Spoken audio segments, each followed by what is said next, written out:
gave you one, and then that was. Right. So, Oh, okay. I don't know what you did. I gave it to Richard to You share have with it. everybody in the email. Right. But one of the things that was brought to my attention is we need to keep the chief versus public safety director strictly to the job. It's not about the person's job. I never said it was. Well, a lot of the things that you gave me pertained to John specifically. That's why that we had to exclude them. And then one of the items that you gave was one of his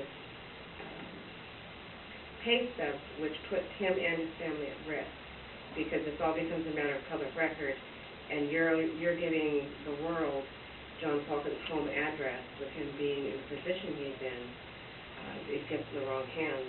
That puts his family at risk, which also could cause a liability for the city. That's one of the main reasons why we don't put anything like that out, because anything that goes on in these meetings is a matter of public record. And the last thing I would want is for some goon to show up at his house for whatever reason and cause any kind of harm to either him, his family, or his property. Okay. Well, does that make sense?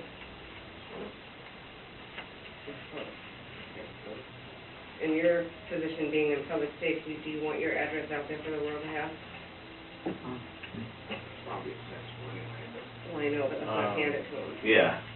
It's not public information. You know, plus the city can be held liable because we allowed this in our packet to be put at public record, and Well, this wasn't a public record packet, this is it a will packet be. for each of you. Anything that's in these meetings To read. is a matter of public record. And educate yourself, and come to the meeting.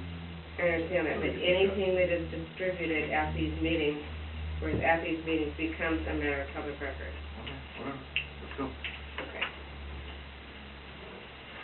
Okay, so what we need to do is we need to clarify the position of public safety director versus chief of police. Did everybody read or look through? And does anybody have any issues or? Well, I mean, I've educated myself on the issue. You look at the job descriptions that civil service created. The only difference is in qualifications. Nothing precludes the public safety director from having the qualifications of a police chief. It just isn't required. So, doesn't mean that we couldn't hire someone to be a public safety director and they still are a commissioned officer, which is, after doing all my homework, that's what we have. We have a commissioned public safety director. Right. And it can stay that way because 40% of the job description is emergency management. Okay. And it shouldn't have anything to do, insurance shouldn't matter, none of it should matter. And clearly it doesn't matter because the risk pool doesn't reduce our premiums any if we have a police.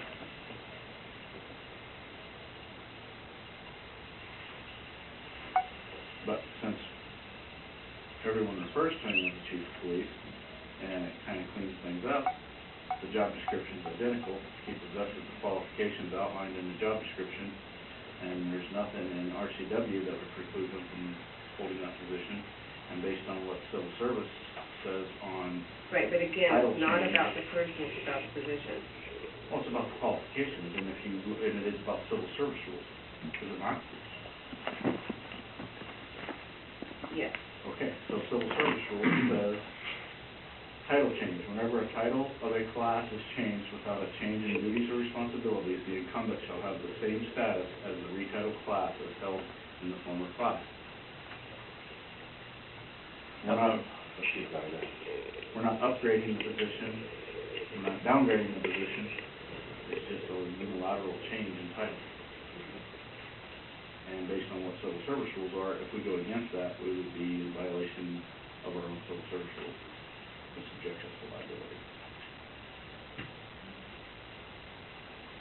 I see no reason for us to make any changes. You know, as it is right now, everything's working smooth, everything's fine, and if there's no benefit to changing his title from public safety director to police chief.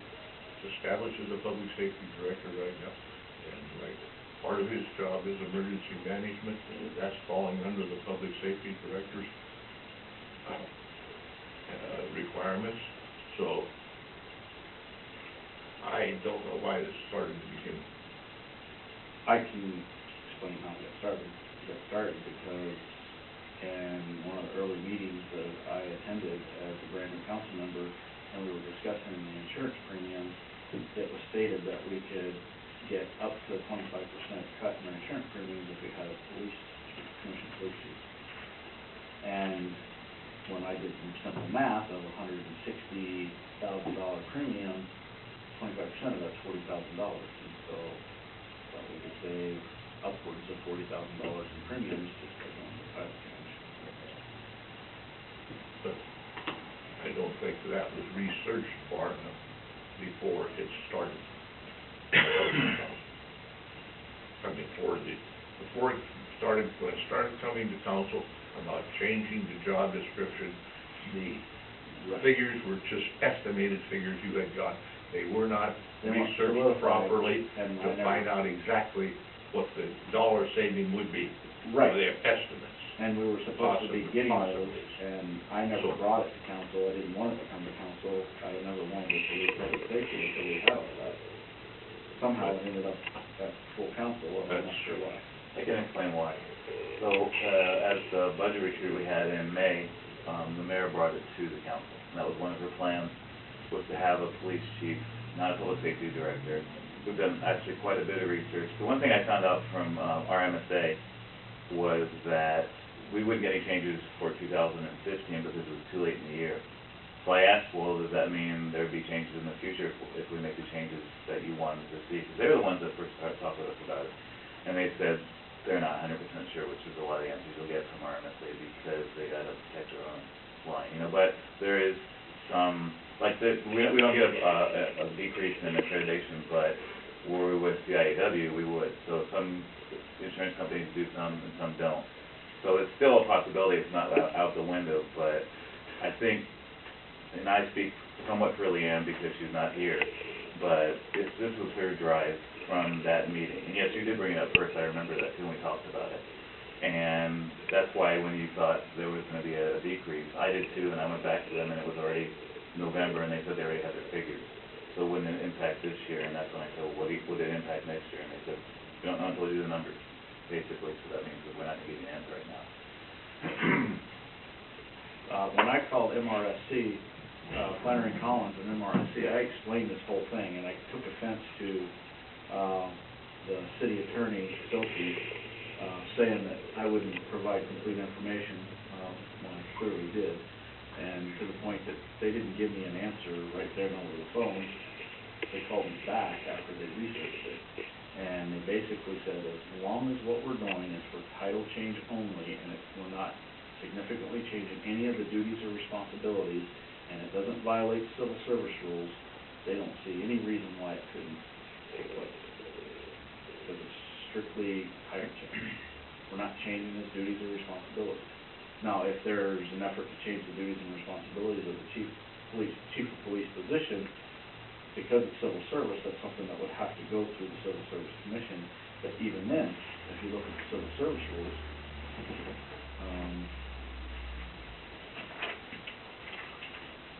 under basically upgrades to the position,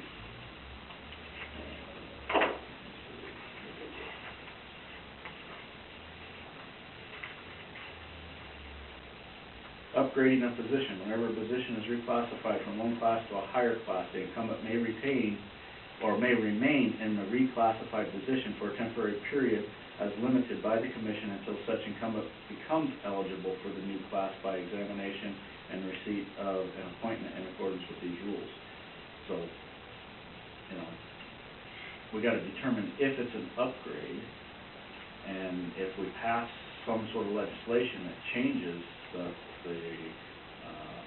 job description, then it's only then, and then the commission determines whether it's classified as an upgrade and whether examination will need to take place. So, and this part wouldn't even be about who's in the position at all, right now. So, you're, you know, this is, what you do as a committee is you make a recommendation to the council on what you wanna do with this. And then the council will decide whether, okay, we're gonna table it, we're gonna vote on it, what they're gonna do. I think that's all that really, that the mayor wanted, was to get it in front of council, and to go to the committee, and so that's, I think that's Well, what you we're you still have to look at the incumbent, because it affects the incumbent's job and whether he has an ability to appeal a decision that we make. It's civil service. I mean, there are civil service rules in place, there are job descriptions in place, and if you look at the incumbent, you have, anytime you make a decision that affects someone's life, you still have to take that into account. And then what is the impact to the city, and whether there will be a fight over whether we're doing something wrong or something like that, and. I absolutely agree. And so it's, well, making this decision isn't about John Coffin, it's about whether anyone, regardless of name, is holding that position. If we did that to any position, police officer, if we changed police officer to some other name, you know? Right. Or even my position. Peace officer, right. If we call it a peace officer instead of a police officer, it's a title change. Right. Because the duties and responsibilities significantly change under civil service rules because they're protected by civil service. So we have to look at it, you know, not this position, any position in the city. If we look at Lance and Jack's positions, if someday we want to convert them to director positions, they're Right. upgrade classification, but are their duties, or their job duties significantly changed by that upgrade? I would probably say they wouldn't be, and they should be offered based on civil service rules. They're not protected by civil service, but in order to ensure that you're dismissing people for cause, because it's really the only reason you have to dismiss someone, you know, because I believe in the golden rule. You treat people the way you want to be treated. So that becomes part of that whole thing, and so when we make these decisions, we have to keep that in mind. It's not about the individual, it's about what's for the good of the city, but sometimes for the good of the city is typically good for the employees of the city as well. Everyone's usually, you know, benefited by these impacts. Right. One of the questions I wanted to ask you, you've been in the city for, Red Lake. Were you here when it was chief of police? Were you on council? I know you've been on council for a day or two. Yes. Can you tell me why, I mean, I understand because we had the fire department and whatnot, but how efficiently did it run with a chief? Was it the same job description? Well, I know why we went to as far public as safety director, but. as far as the job description, at that time, I don't recall whether it parallels. Right, you remember everything. But it parallels what we've got today.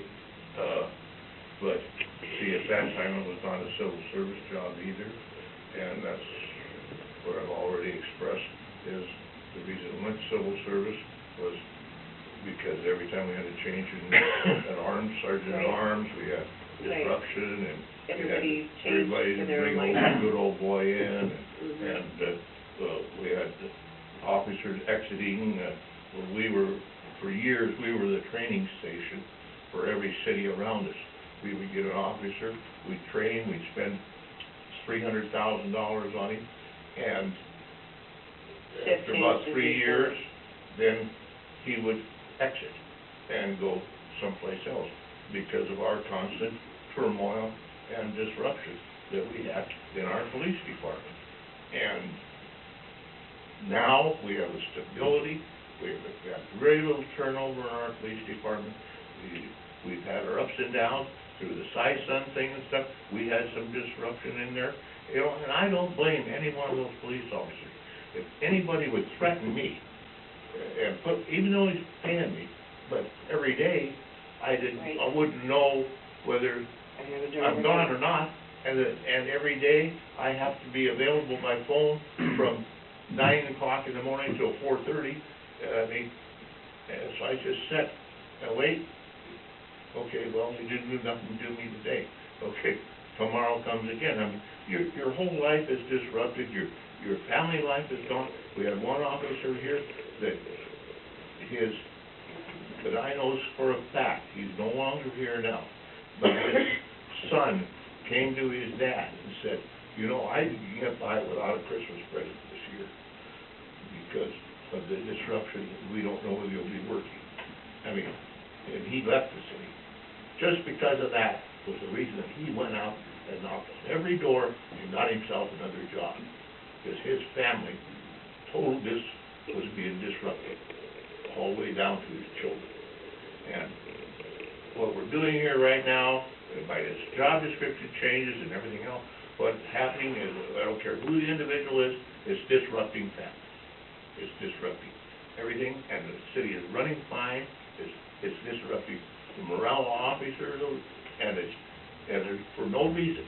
I mean, there's no benefit to the change in the title. If you show me a benefit, and then I might consider, but again, you cannot redo a job description and open up to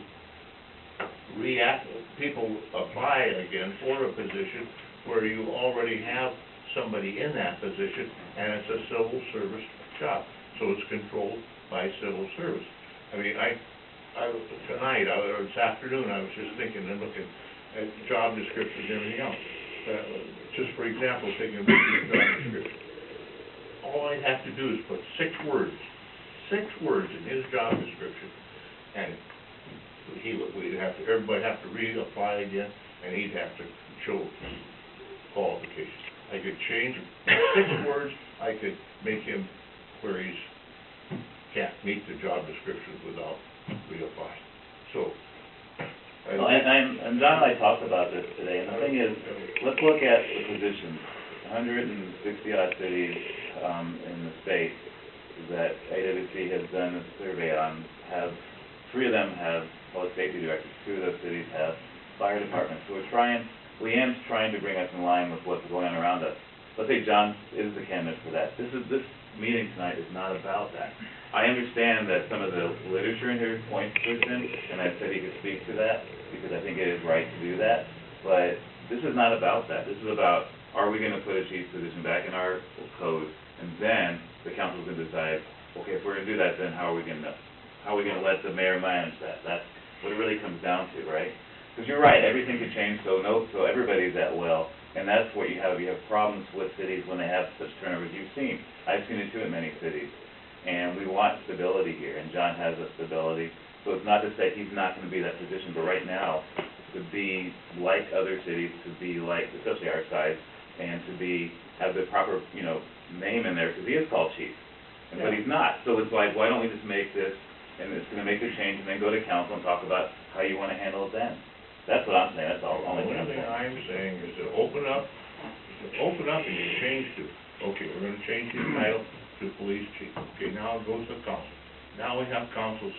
Now we get in a deal about rewriting the job description for the new police chief. Then we go over here to the civil service. Everything, all of a sudden, everything's disrupted. The officers don't know whether John's gonna be, what's gonna happen, whether he's gonna be able to meet the new job description qualification. Everything is disrupted again. And right now, it's running smooth. We've got bigger and better things to do in this city than to worry about that we do not have the same exact job titles that 60 other cities do. I don't care about that. I know, I'm just saying what the mayor. Yeah, I'm saying, I don't care about that. Can you tell us again what